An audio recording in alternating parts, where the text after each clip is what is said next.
I'm not trying to talk too much. I'm going to ask questions to you. Specifically, 2 questions that you can see up there. The first question is, do you use GenAI today? And if so, for what tasks or for what kind of services? And by use, I really mean production use, not like I've spun it up on my machine and I use it in my closet, but really in production. And the second question, because maybe there's not too many folks using it in production today, right? The second question is, like, where do you anticipate using it in the next roughly 12 months? And the challenge, so this is the after lunch challenge, right? I'm asking, like, each table, there's like these writing pads on the table, write it up on one of these pads, and I'll collect the sheets, and then we'll have a break, and I'll use the break to create a summary and then present the summary back to you. I'm going to use the division model from GPT. Yeah, I've already, of course, prepared the summary. It's all pre-done, right? It's like, yeah. So, and I would say, let's give us roughly 12 minutes until 1:30, and then we can take a break. Happy working. And please, I'm a bloody foreigner, so if you could write in a way that I could actually read it, that would be appreciated. Thanks. Thank you for all your answers, and I could read all of them, so that's great. For the first question, there were a couple of clusters that emerged, and actually 9 tables, which is probably almost all of them, I haven't counted them, said that in the here and now, you're using it for basically productivity-related tasks like writing or drafting email, copy, presentations, sometimes social media copy already. Sometimes that's done through offering subscriptions to staff to ChatGPT if they want it, sometimes through the tools that come with Microsoft Dynamics or Salesforce. So that seems to be already quite pervasive. And another cluster cluster of 2, was around software development. So there's at least 2 people in the room who are using a generative AI in software engineering in production today. And then a number of people replied that they're experimenting with GenAI, but it's not production ready at the moment. So that would fall under the second question then. And then there were a couple of things that were singular mentions, using it to generate descriptive text for images to improve accessibility, for example. That's being done in production already. Summarization, obvious use case. And then I think the table over here, they had discovered that there were a couple of use cases that weren't so obvious, that people weren't necessarily aware of, but like in internal onboarding processes, for example, depending on which kind of tools you use, you're already using generative AI, survey data analysis. Then also the security tools and some tools in Microsoft 365 have embedded this feature, so you might not know that you're using it, but you're using it. Were just a couple of things, and just reading through the list here, but these were the major items. Then there was one mention of journal matching. That would be interesting to hear that use case. And ANI, abstracting and indexing database production, and quality assurance for ontology tagging, and creating questions. So these were, and literature review. So these were like a couple of use cases that came up once. Unsurprisingly, the longer list was for the second question.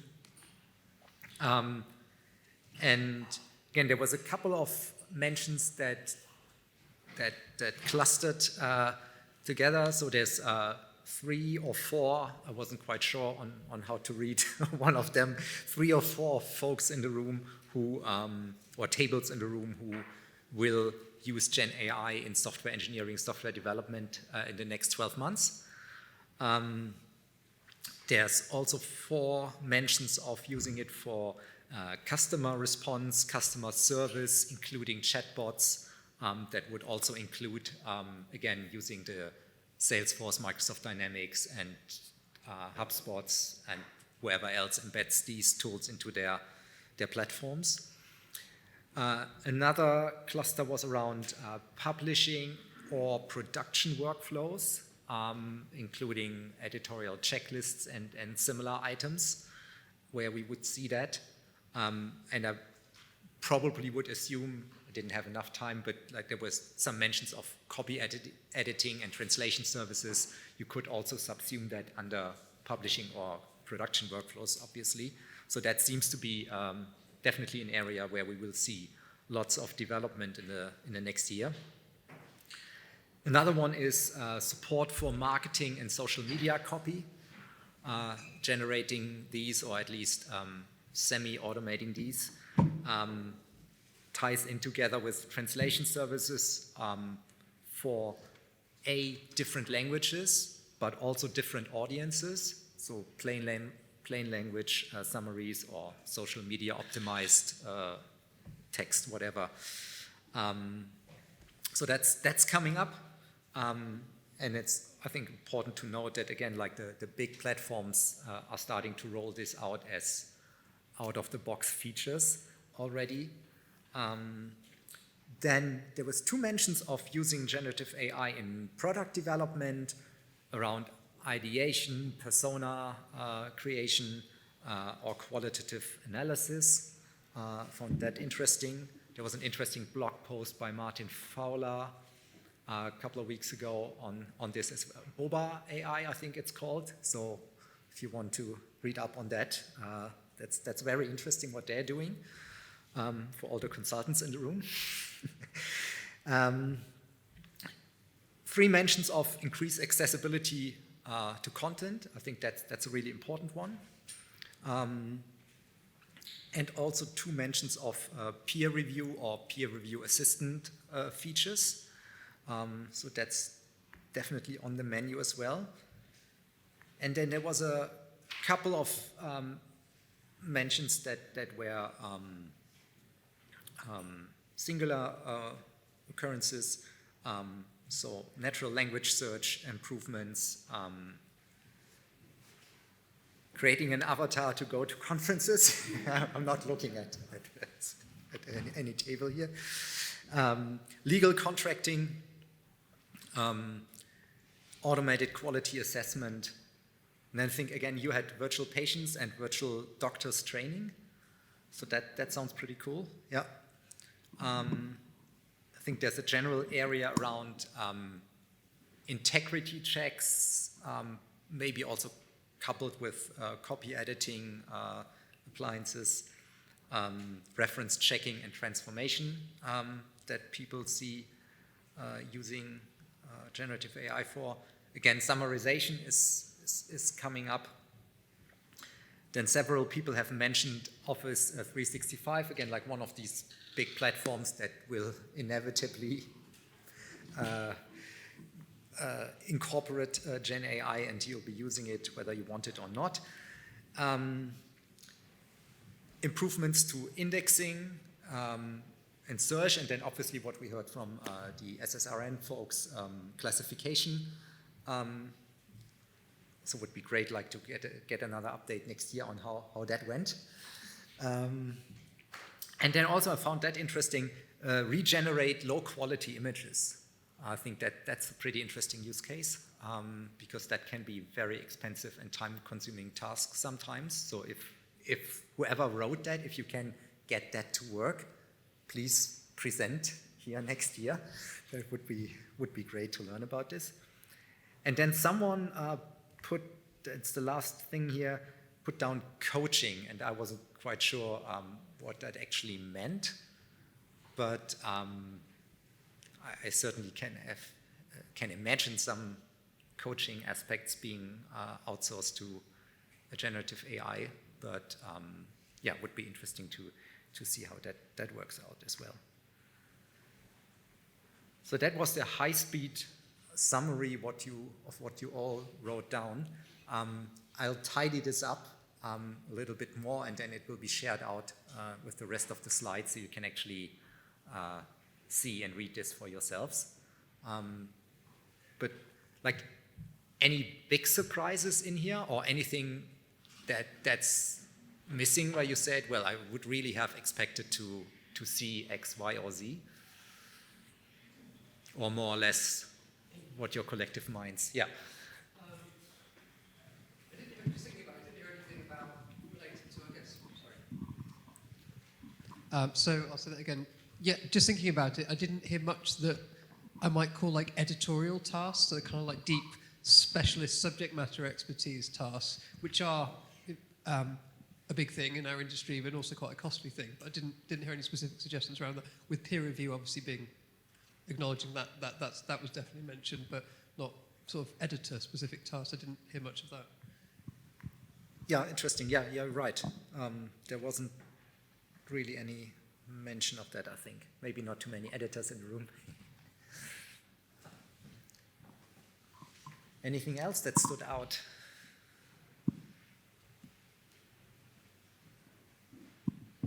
If no, yeah. Say it. So there's a phrase that didn't come up today, but that I've been really influenced by Nat Friedman, who's I think one of the co-founders of GitHub. He talked about this concept that today we're in what he calls a capability overhang, because the tools have more capability than we've been able to think about, and they keep surprising us. In the beginning of the year, for example, a chain of reasoning and chain of thought was a really big thing, and we're not seeing many people thinking about using chain of thought yet. There's a lot of stuff going on about retrieval augmented generation. That seems to be the pattern that a lot of people are leaning on, but there are these other patterns that could come to the fore. And so two things strike me. The list that you came up with, by and large, are the fairly obvious things we might think of.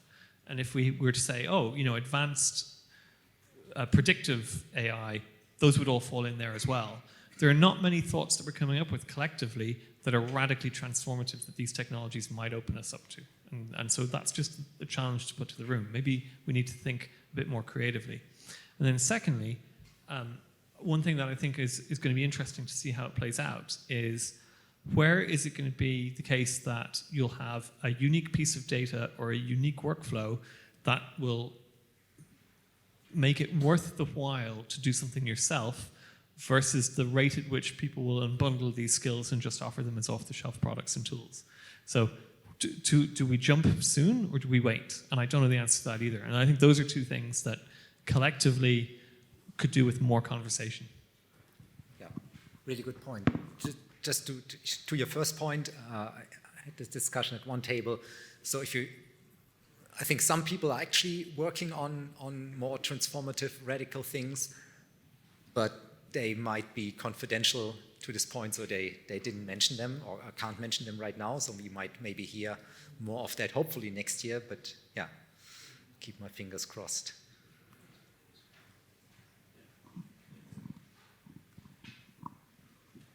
Okay, cool. Then thank you all very much. I'll give you back a few minutes to the schedule, and yeah, thanks.